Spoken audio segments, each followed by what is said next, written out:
Here's a quiet truth about mastery that most people never confront. The difference between someone who dabbles and someone who dominates a skill is not talent. It's not intelligence. It's not even time. It's the willingness to go through a stage that feels humiliating.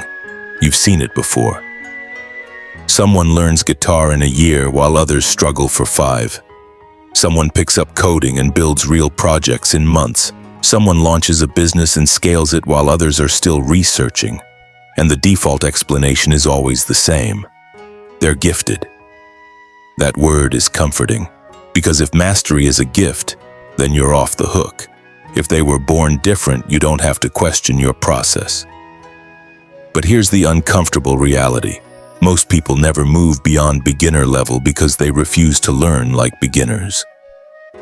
There is an ancient framework from Japan that explains this clearly.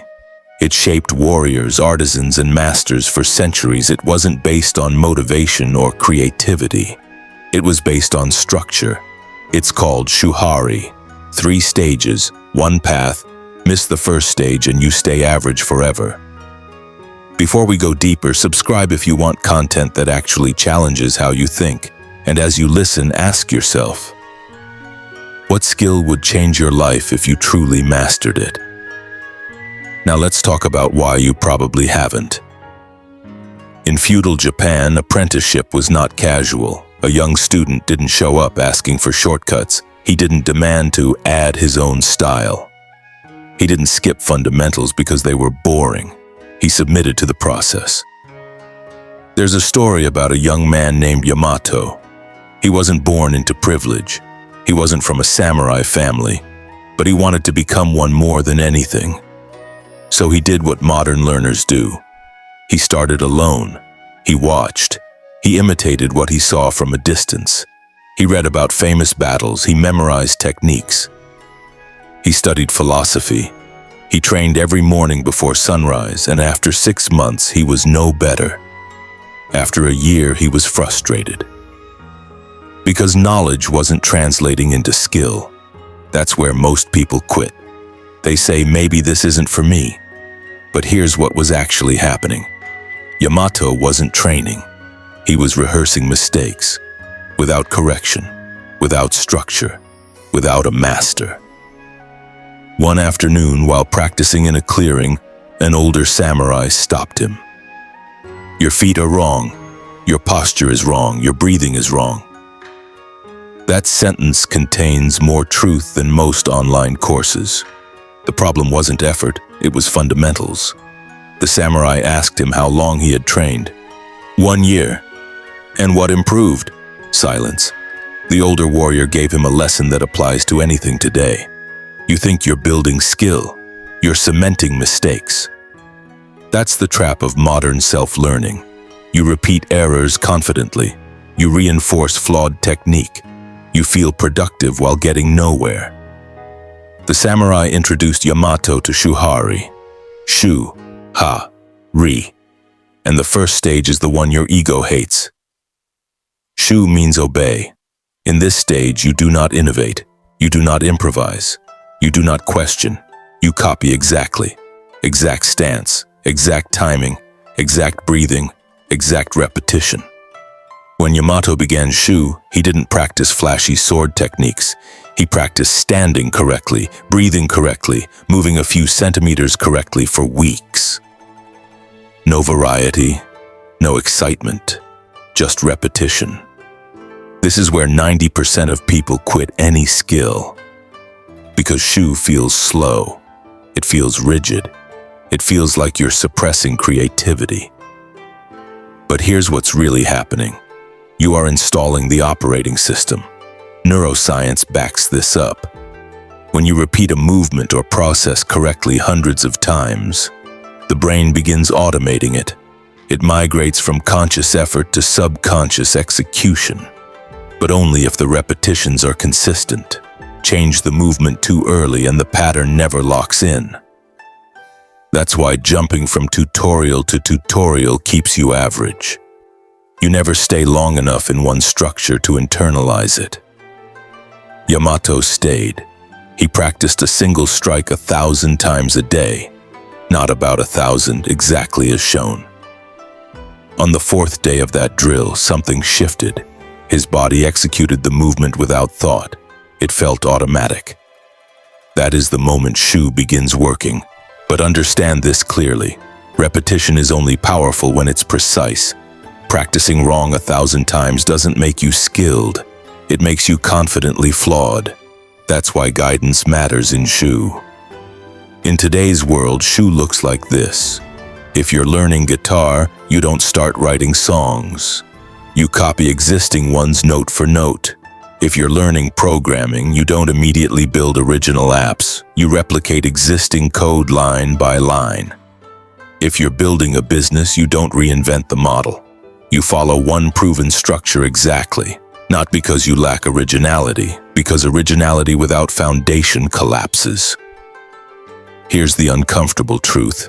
Most people say they want mastery. What they really want is recognition without repetition. They want to skip the boring part. They want to express before they've absorbed. But every master in history has passed through Shu. Not creatively, not rebelliously, obediently. Shu is the death of ego. You accept that someone else knows more. You accept that you are not special yet. You accept that your job is to copy with precision. And that humility is what unlocks progress. Yamato stayed in Shu for 6 months before moving on. 6 months of fundamentals.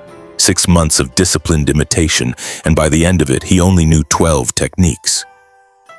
But he knew them so deeply that he could perform them in his sleep. Meanwhile, others around him knew hundreds of techniques and fought worse. Why? Because they were eternal students. They collected information. Yamato installed skill. There's a massive difference between knowing about something and embodying it. Most people never leave information mode. They watch content. They read books. They consume strategies. But they never submit to structured repetition long enough for transformation. Shu is boring. Shu is repetitive. Shu feels slow. But Shu builds the foundation that makes the next stages possible. And without it, everything else is noise. After months of strict imitation, something strange happens. The basics stop feeling basic. What once felt rigid starts feeling natural. What once required effort begins to flow. The movements are no longer forced, they're automatic. That's the power of Shu. But here's where most people get confused. They assume that once something feels comfortable, they've arrived. They haven't. They've only earned the right to move forward. This is where the second stage begins. Ha. If Shu is obedience, Ha is intelligent breaking, not rebellion, not ego-driven improvisation, intelligent adaptation. Yamato spent 6 months mastering 12 core techniques. Nothing fancy, nothing impressive, but those techniques lived inside him. They weren't thoughts anymore. They were reflex. One morning, his master said something unexpected. "You are ready to break." Yamato didn't understand. Break what? Everything I taught you. This sounds contradictory. First you demand exact imitation, now you encourage deviation? Yes, but only after the foundation is solid. Most modern learners try to start at high. They skip structure and jump straight to creativity. They say, "I learn better my own way." No, you prefer your own way because it protects your ego. Ha is not about rejecting the rules. It's about understanding them deeply enough to see beyond them. To begin Ha, Yamato was introduced to a second instructor from a completely different school of swordsmanship. Different posture, different timing, different philosophy. Everything contradicted what he had learned. At first it was chaos. His mind tried to switch between systems. One master taught patience and low stance. The other emphasized speed and aggression. It felt like he was unlearning everything. This is the discomfort of Ha. But here's the key. Because his Shu foundation was strong, he didn't collapse. Instead, something powerful began to happen. He started noticing that beneath the surface differences, both masters were teaching the same core principles. Balance, timing, energy transfer, presence. The techniques looked different. The principles were identical. That realization is the gateway to Ha. When you understand principles, you stop being trapped by forms. This applies to everything. In programming, Shu might mean copying structured patterns exactly. Ha begins when you understand why those patterns exist, why a specific architecture works, why certain trade-offs matter. In music, Shu is playing scales and songs exactly as written. Ha begins when you understand harmony and rhythm deeply enough to combine them creatively.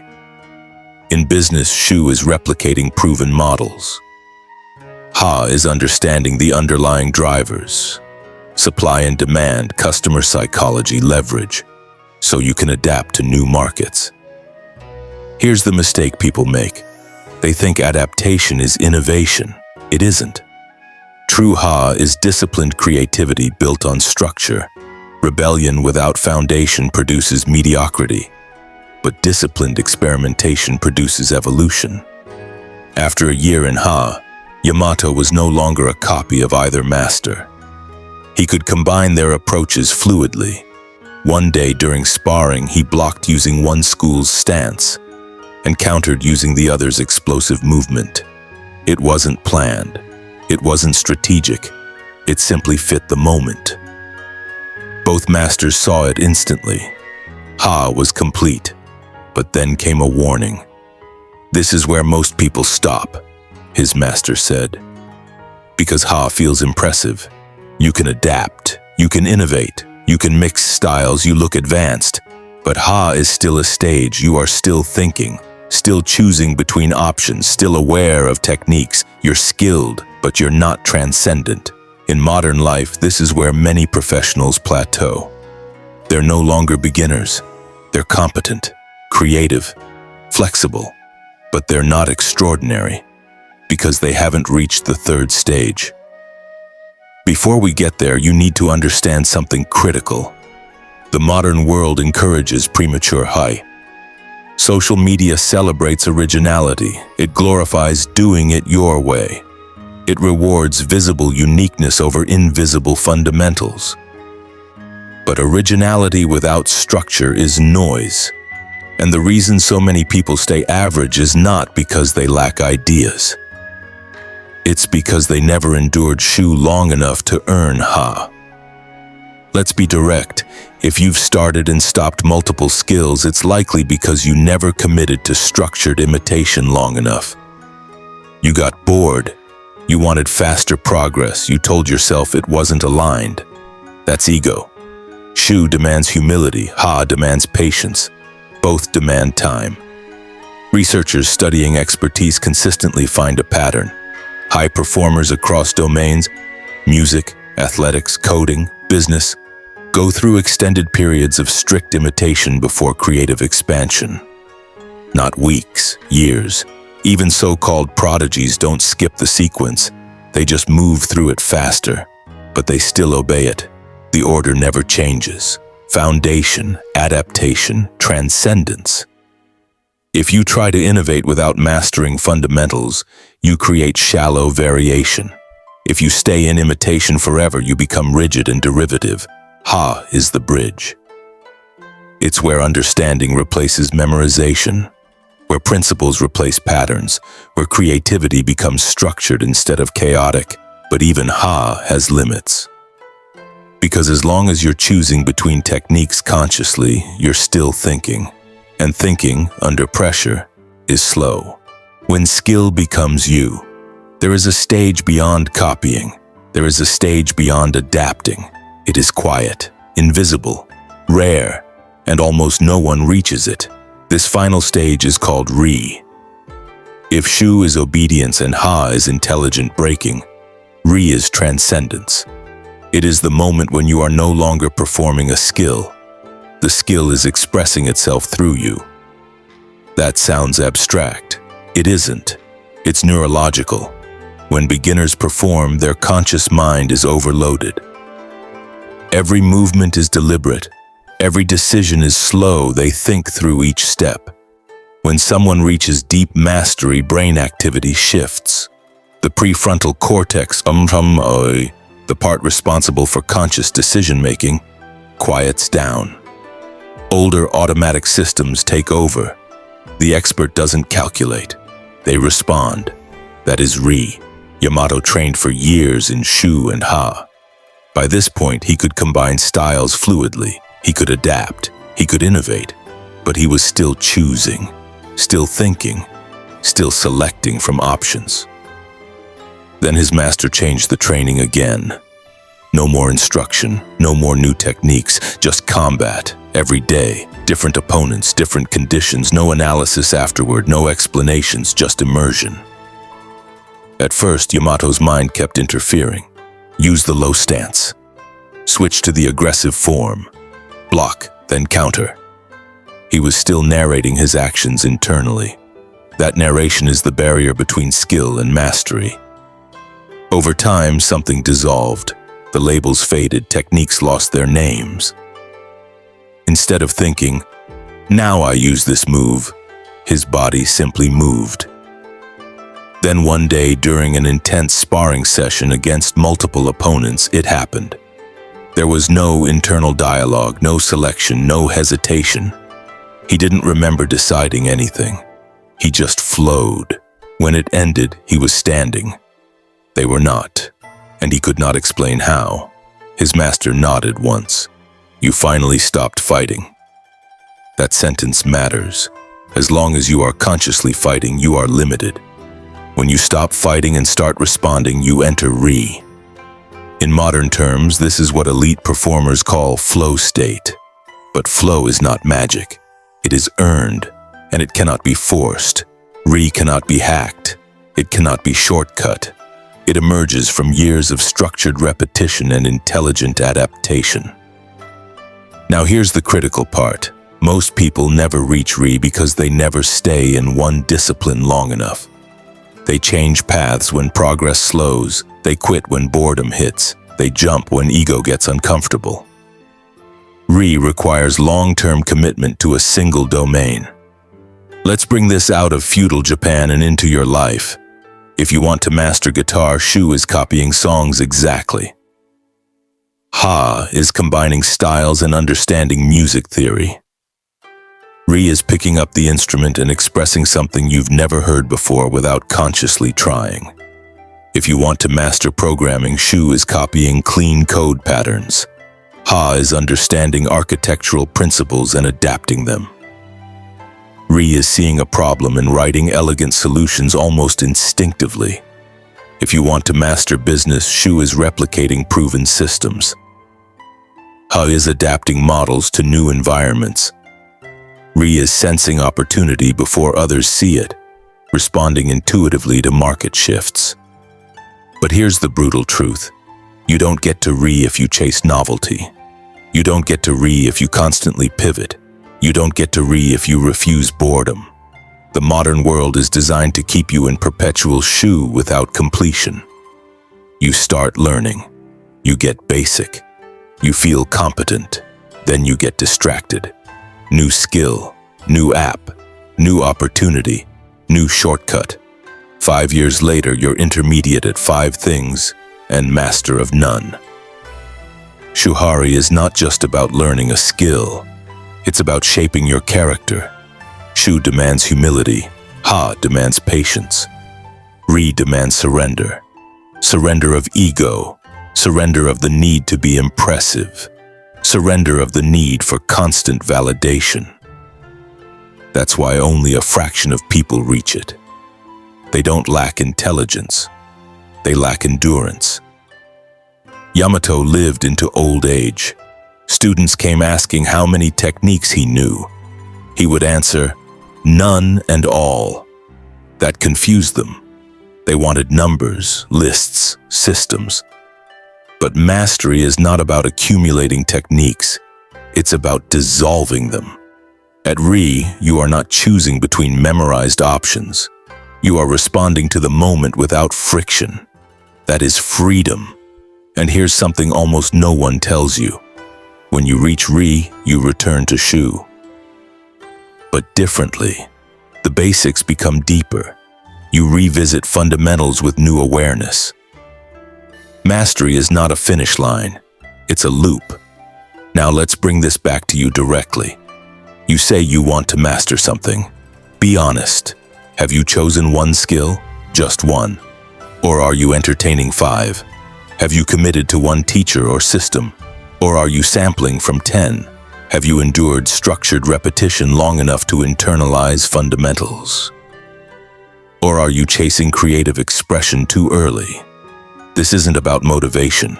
It's about structure. If you follow Shuhari properly, here's what your next 3 years could look like. Year 1, strict imitation. Foundations, no ego. Years 2 to 3, adaptation, integration, principle-level understanding. Beyond that, intuition, fluidity, innovation, but only if you stay. Oxford researchers studying expertise across music, sports, technology, and business consistently observe the same progression. First, a period of rigorous imitation. Second, a phase of experimentation. Third, a phase of intuitive mastery. No one skips the order. Even prodigies, they just move through it faster. The sequence never changes: foundation, adaptation, transcendence. So here's your decision. You can spend the next 5 years searching for hacks, or you can choose one skill and walk the path properly. You can stay scattered, or you can submit to structure. Yamato was not born special. He wasn't privileged. He wasn't gifted. His only advantage was this: he obeyed before he questioned. He copied before he innovated. He mastered fundamentals before chasing complexity. That is available to you right now. Choose one skill. Find someone 10 times better than you. Enter Shu fully. Accept boredom. Accept repetition. Accept humility.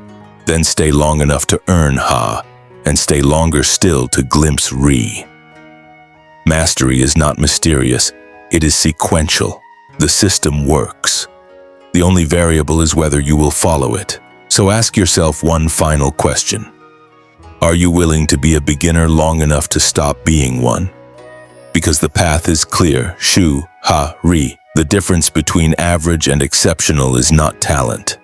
It's whether you stay on the path long enough for the skill to become you.